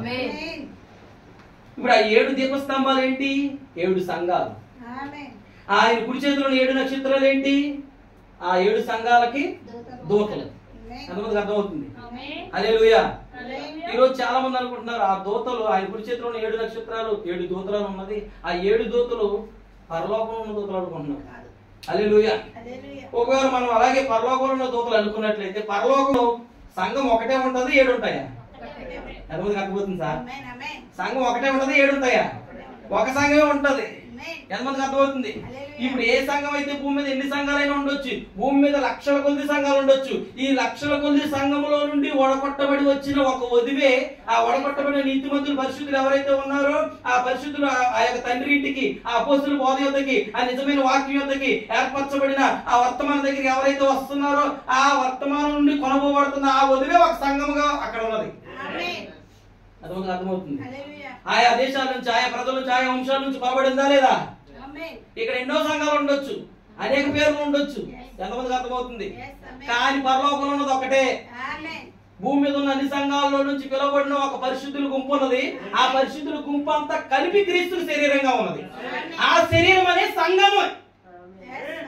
బైబిల్ ఏం చెప్తుంది? ఆ శరీరమే. హల్లెలూయా. అంటే శరీరము క్రీస్తు యొక్క శరీరము.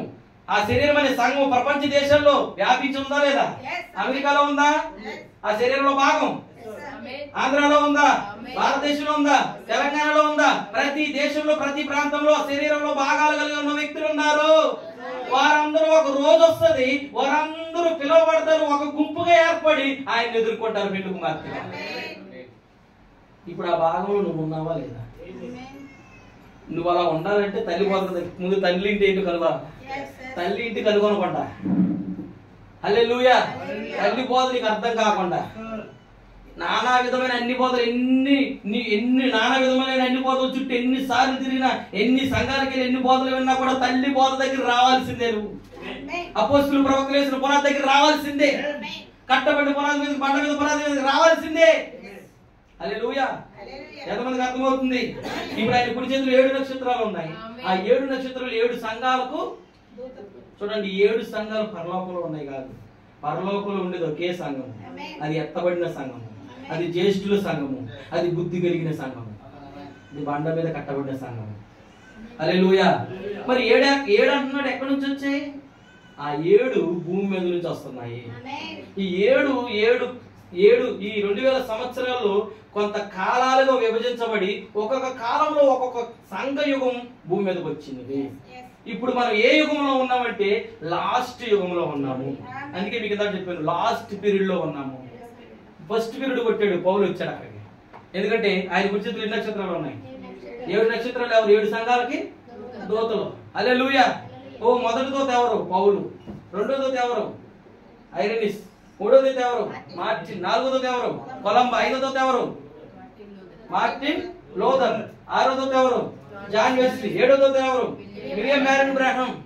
హల్లెలూయా. దేవుని మహిమ కలుగును గాక. ఇప్పుడు మనం మార్టిన్ లోథర్ కాలంలో లేం. హల్లెలూయా. మనం జాన్ వెస్లీ కాలంలో లేం. మనం పెంతెకోస్తు కాలంలో, అనగా మేడ మీద పెంతెకోస్తు స్టార్ట్ అయిన పౌలు గారి కాలంలో, పేతురు గారి కాలంలో మనం లేం. మనం ఎక్కడికి వచ్చాం తెలుసా? చివరి కాలంలోకి వచ్చాం, కోత కాలంలోకి వచ్చాం, 7th పీరియడ్ లోకి వచ్చాం. ఈ పీరియడ్ తర్వాత ఇక బెల్లు పడితే, బోరు ఊదు పడితే ఇక ఇంటికి తప్ప ఇంక వెళ్ళే మార్గం ఏమీ లేదు ఇక. హల్లెలూయా. ఇప్పుడు 7 పీరియడ్లు ఎవరు చూశారు? యాకోబు. ఈయనిచ్చిన ఈ ఎక్కుతున్న దూతలు, దిగుతున్న దూతలు ఎవరు చూస్తున్నారు? ఉన్నారా ఇక్కడ యాకోబు? చిన్న యాకోబు ఉన్నాడా? జ్యేష్ఠత్వం కోసం పోరాడే యాకోబు, వాక్యంతో జీవించాలని యాకోబు ఉన్నాడు ఇక్కడ. ఆమె చెప్తావా? హల్లెలూయా. యాకోబు నిత్యం చూస్తున్నాడు. ఆ నిత్యులు 7 దూతలు ఎక్కుతున్నాయి. చూడండి, అక్కడ ఎక్కుతున్నాడు ఒక దూత, మరలా దిగుతుంది ఒక దూత. ఎందుకే ఎక్కడమే? భూమి మీద నుంచి ఒక దూత పని ముగించుకుని వెళ్ళిపోతుంది, మరలా పరలోకం నుండి వర్తమానం తీసుకుని మరొక దూత దిగుతుంది. ఎంతమందికి అర్థమవుతుంది?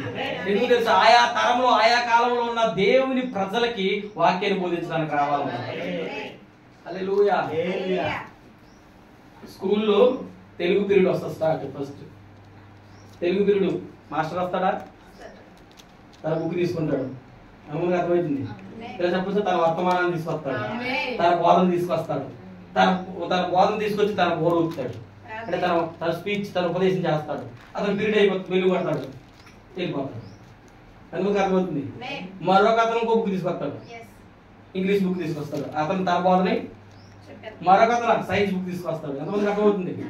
అలాగే భూమి మీదకి దేవుడు 7 యుగాలుగా చేసి 2000 సంవత్సరం నుంచి దేవుడు భూమి మీదకి తన దాసులు పంపించుకుంటూ వచ్చాడు.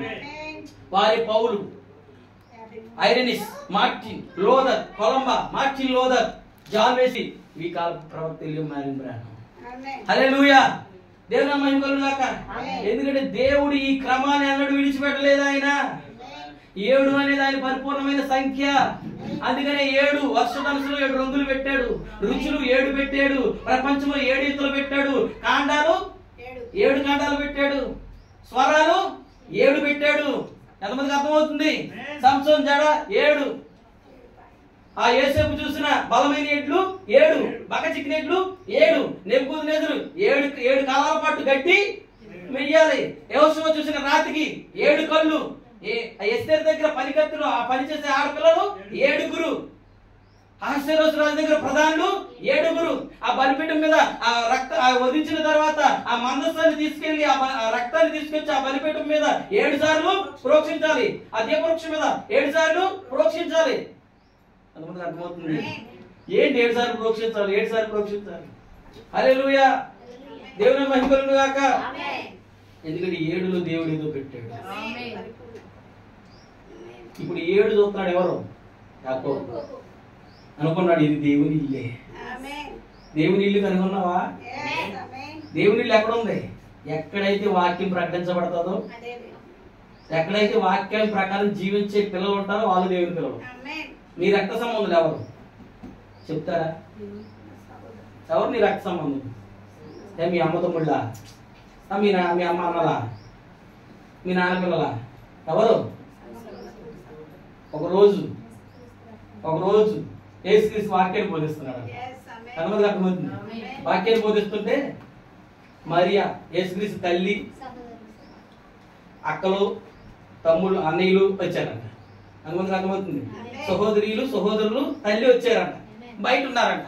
వాళ్ళు అన్నారంట మేము యేసుక్రీస్తు తల్లి యేసుక్రీస్తు సహోదరులు అని అంటుంటే ఎవరు చెప్పారు? అయ్యా మీ అమ్మగారు మీ సహోదరులు బయట ఉన్నారయ్యా, వచ్చారయ్యా అని అంటుంటే ఆయన అన్నాడంట వాక్యం చెప్తూ ఎవరు నా సహోదరులు, ఎవరు నా సహోదరులు, ఎవరు నా తల్లిదండ్రులు?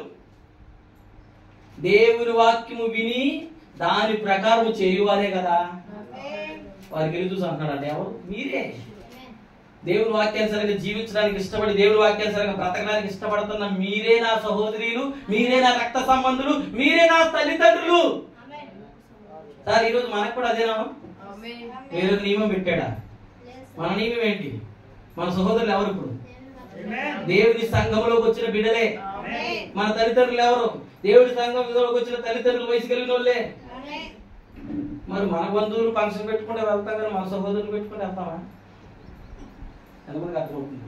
అలా ఆ రక్త సంబంధం గొప్పదా? ఈ రక్త సంబంధం గొప్పదా? ఏ రక్త సంబంధం గొప్పదో నీ ప్రత్యక్షత ఉంటే దానికోసం నేను కూడా అలాగే వాళ్ళ కోసం వెళ్ళొద్దని నేను అనట్లా. ఎంతమందికి అర్థమవుతుంది? భూమి మీద ఉన్న రక్త సంబంధులు ఫంక్షన్లు అయినా చనిపోయినా ఏ కార్యం జరుగుతున్నా మన పనుల్ని పోస్ట్ పోన్ చేసుకుని వెళ్తున్నాం కదా. మన సంఘంలో దేవుని పిల్లలుగా నీ తోటి సహోదరిగా కొనసాగుతూ వారి వివాహాలైనా వారి ఎవరైనా వారి కుటుంబంలో ఎవరైనా చనిపోయినా వారికి ఏమైనా అనారోగ్యంగా ఉన్నా నువ్వు ఎందుకని పని ఆపుకోలేకపోతున్నావు? ఎందుకని వెళ్ళలేకపోతున్నావు? ఎందుకని పరామర్శించలేకపోతున్నావు? ఒక రోజు వస్తుంది ఆయన అన్నాడు ఇదిగో నేను ఒక రోజు రోగిగా ఉన్నాను, మీరు నన్ను చూడటానికి అన్నాడా లేదా? ఒకరోజు నేను చలిలో ఉన్నాను, నువ్వు నాకు వస్త్రాలు ఇవ్వలేదు. ఒకరోజు నేను ఆకలిగా ఉన్నాను, మీరు నన్ను ఆహారం పెట్టలేదు. దాహంగా ఉన్నాను, నీళ్లు ఇవ్వలేదు. ఎప్పుడయ్యా నువ్వు దాహంగా ఉన్నావు? ఇదిగో ఆ చిన్నవారిలో నీ సహోదరులు నువ్వు చేయలా. ఇంకొక గుంపుతా అన్నాడంట, ఎడమ వైపున గుంపుతా అన్నాడు, కుడి వైపున గుంపుతా అన్నాడంట. ఇదిగో నేను దాహంగా ఉన్నప్పుడు మీరు దాహం ఇచ్చారు, నేను ఒంటరిగా ఉన్నప్పుడు బాధలో ఉన్నప్పుడు మీరు నన్ను పరామర్శించడానికి వచ్చారు, నన్ను పలకరించడానికి వచ్చారు. ఇదిగో నేను కృంగిపోయినప్పుడు మీరు నన్ను బలపరిచారు. మేము ఎప్పుడు బలపరిచాం? మేము ఎప్పుడు నీళ్ళు ఇచ్చామంటే ఆయన అన్నాడు ఇదిగో ఈ చిన్నవారిలో నీ సహోదరులకు చేశారు కదా, అది నాకు చేసినట్టే. అర్థమవుతుంది సార్? హల్లెలూయా. ఎక్కడ ధనం సంపాదించుకుంటున్నాం మనం? అందుకని పైన ధనం సంపాదించుకోండి. భూమి మీద ధనం చెమట పట్టేస్తుంది. దొంగలు దోచుకుంటారు కానీ అక్కడ దొంగలు దోచుకోరు. హల్లెలూయా. అందుకే బైబిల్ చెప్తుంది బీదలకు అప్పించేవాడంట, బీదలకు సహాయం చేయవాడంట, యెహోవాకు అప్పించేవాడంట. హనుమంతు చదివారు వాక్యాన్ని. పేదవారికి సహాయం చేయవాడు ఎవరు ఇచ్చారు? ఎవరైనా ఇచ్చారు ఇక్కడ అప్పు ఆయనకి? ఆయన అప్పితే ఆయన అప్పు తీర్చేస్తాడు. మనం తీర్చు, మనం ఇంకా అప్పు పడుతున్నాం ఆయనకి. ఎప్పుడు మనం అప్పులోడు ఆయనకి. ఎంతమందికి అర్థమవుతుంది? అప్పులోడు కానీ నువ్వు, కానీ ఆయన దగ్గర మనం అప్పు తీర్చే, మనం ఆయనకి ఎప్పుడు అప్పిస్తాం తెలిసి పేదలకు సహాయం చేసి, అది పేదలకు సహాయం చేయవాడు, పేదల మీద కటాక్షించుకోడు, యెహోవాకు అప్పిచ్చిన వాడు. దేవుని మహిమకలుగును గాక. ఎంతమంది యాకోబుని ఇచ్చిన చూస్తున్నారు? దూతలు ఎక్కడం, ప్రతి కాలంలో దూతలు ఎక్కడం దేవుడు ఎంతమంది చూశారు? నువ్వు యాకోబుగా పిలువబడితే ఎంతమందికి అర్థమవుతుంది? నువ్వు ఏశావుగా కాదు యాకోబుగా పిలువబడితే, యాకోబుగా పిలువబడితే నువ్వు దాన్ని చూడగలుగుతావు. ఇప్పుడు ఎప్పుడైతే నిత్యం చూసాడు యాకోబు అన్నాడు ఇది దేవుని ఇల్లే. హల్లెలూయా. అప్పుడు దాకా అన్ని బోధలో తిరుగుతున్న బొబ్బులలో ఉన్నాం. ఇప్పుడు బొబ్బుల నుంచి బయటికి రాగానే, అన్ని బోధల నుంచి బయటికి రాగానే దేవుని ఇల్లు కనుగొంటావు. ఇప్పుడు నిజమైన వాక్యాన్ని కనుగొంటావు. ఇప్పుడు ఎత్తబడి మార్గాన్ని కనుగొంటావు. ఇరుకు ద్వారాన్ని కనుగొంటావు. అపోస్తుల ప్రవక్తలు వేసిన పునాది నువ్వు అర్థమైంది. ఎంతమంది కనుగొన్నారు? ఎంతమంది యాకోబు రీతిని చూశారు? ఎంతమంది దూతలు చూస్తున్నారు? హల్లెలూయా. అది దేవుని ఇల్లు అని కనుగొన్నాడంట. కనుగొన్నావా? ఇదేంటి? దేవుని ఇల్లేనా? ఇది దేవుని కుటుంబమేనా? నీ కుటుంబంలో భాగమేనా? హల్లెలూయా. ప్రార్థన చేసుకున్న ఈ సమయంలో మిగతా భాగం వచ్చే వారం చూసుకుందాం. సమయంలో ప్రార్థన చేసుకుందాం.